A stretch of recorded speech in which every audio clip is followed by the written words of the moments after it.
Dave Marsh, iGolf TV, here to talk about power. How do you get the ball mashed 400 yards off the tee?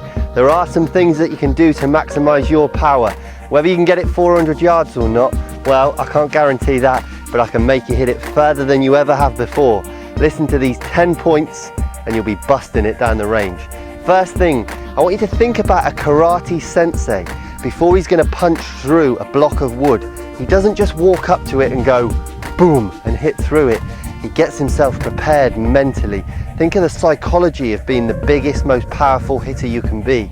It's not about speed, it's about getting that powerful image. So I want you to think about that block of wood, get prepared before you hit a drive, and bang! That's step one. Step two, Robert Carlson on the European Tour, one of the top players in the world, before he hits any shot, but especially his drivers, he stands up straight to it. He pulls his shoulders back, he gets prepared and he's ready to hit. This is almost like he's preparing his body. When we're hitting a long drive, we want our body to be working as efficiently as possible, and that's what he's doing. He's putting his shoulders back, he's standing strong. He's not in this weak, weaselly position here.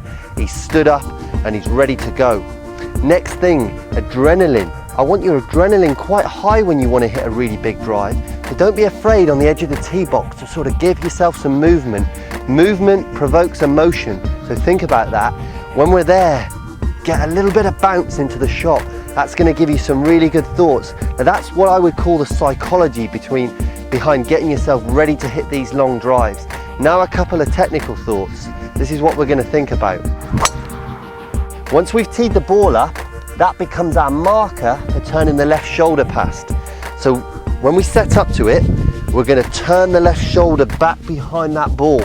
You see that? Turn the left shoulder back behind the ball. We want to load ourselves as much on that backswing. We want to really pull the spring and then let it go. So that's point number one. Point number two on the technical side is making sure we've got as fast a hip turn as possible. Simple drill for you to practice this is to put the club across your back like this, so it's just going to be just below your belt. And then from there, we're going to try and resist it with this arm. So push that left arm forward, and then we're going to fire that right arm through. Fire through. Fire through. Now you can go to the range. This is a great exercise before you go out to play, getting used to this as fast a hip turn as you can get. Fast hip turn. You can see how flat my hip turn is there. I don't dip on it and I don't come over the top. I just keep turning it flat. Get the core working round there. The more we can get that hip turn moving, the better we're going to be for distance. Point number three, I want you to look at the lag that you have in your golf swing. Now what is lag? Lag is when you get the club to the top, your arms are dropping, you can see the club head is staying where it is. The club head isn't coming that way, the club head is staying behind. That's what lag is. Now what's your lag like? You watch this video now of Jamie Sadlowski, you can see the lag that he has in his golf swing. At around 5'10" and only 165 pounds or so, it's incredible to me how much club head speed Jamie Sadlowski can produce. With the help of the Konica Minolta BizHub Swing Vision camera, let's see how it happens. Quiet hands in the takeaway, kind of a one-piece takeaway, and a good shoulder turn. And in fact, if we stop the swing at about right here, you're going to notice that could be any swing on tour. Good full shoulder turn, good shaft position at the top of the backswing, but that's not the top of the backswing for Jamie. He continues back, much longer below parallel. Look at this position. Look at how high his hands are over his head, and look at the angle between his left arm and the shaft. That is absolutely phenomenal. And as he starts back down, he increases that angle. And as he approaches impact, the hands get there while the club head is at least 3 or 4 feet farther away from the ball. That allows him to release the club head through impact, creating a tremendous amount of speed. As we take a closer look, just take note of how he starts down with the lower body, lets the shoulders unwind later, but look at this angle that he's created.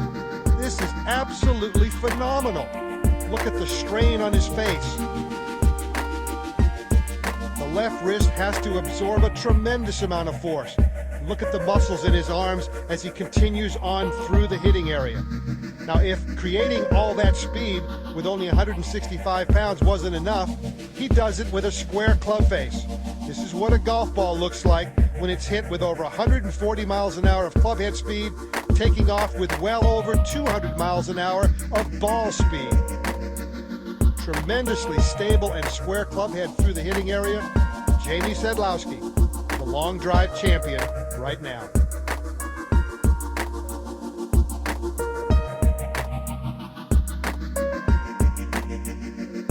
Now you can see in Jamie's swing there, it creates an amazing amount of lag from the top of his swing. Now lag might be a term you've never heard before, but you can go to the range and you can have a look at this.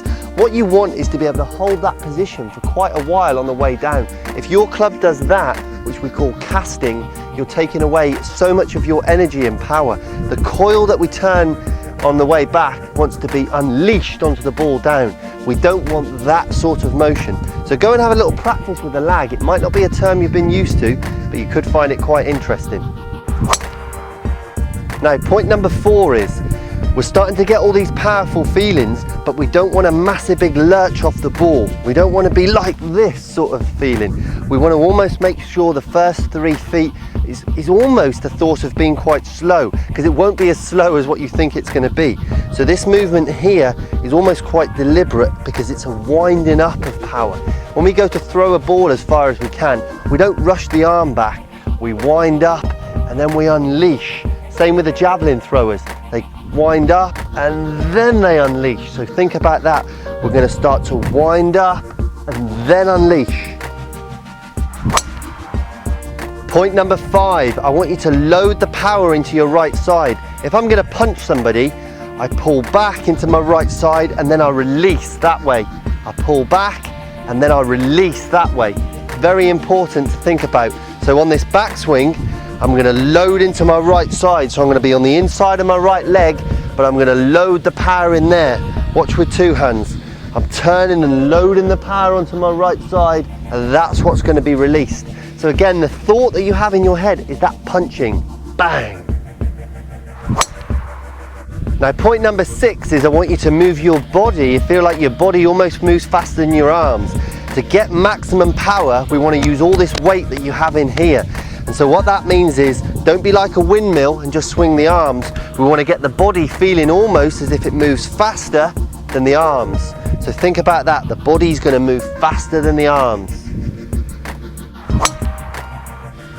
And point number 7 is the final tip.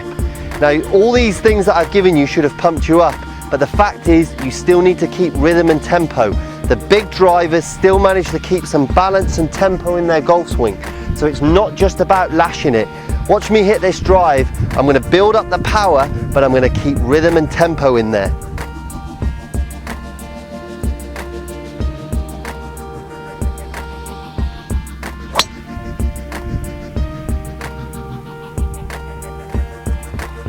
Now I have ripped that right down the middle, I promise you. With those points, I'm not expecting you to use every single one. You might be able to, but go and pick 2 or 3 that are your favorites and go and have some fun trying them. You want to hit the ball 400 yards? That's the way to do it. Now if you enjoyed today's power video, you know you can click below to watch yesterday's video, or you can come back tomorrow and I'll be giving you some more stuff that's going to guarantee you taking money from your friends. Adios.